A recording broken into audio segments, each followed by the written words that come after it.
單位，以柔和木色同石紋作主調，打造出一種安靜又高貴嘅生活氣息。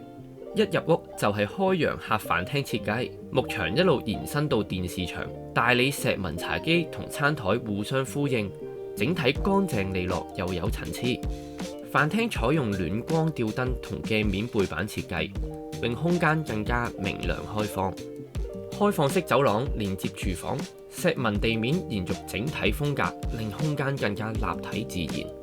浴室同樣以灰調石材為主，配合燈帶與霧面櫃門，展現低調氣派。步入衣帽間，可以見到玻璃趟門同木紋層架，既實用又有展示效果。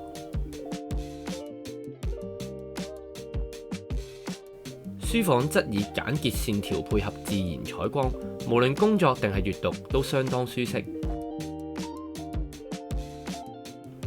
主人房則以布織床頭與柔光長燈營造安靜氣氛，令屋主可以細味城市嘅休閒時光。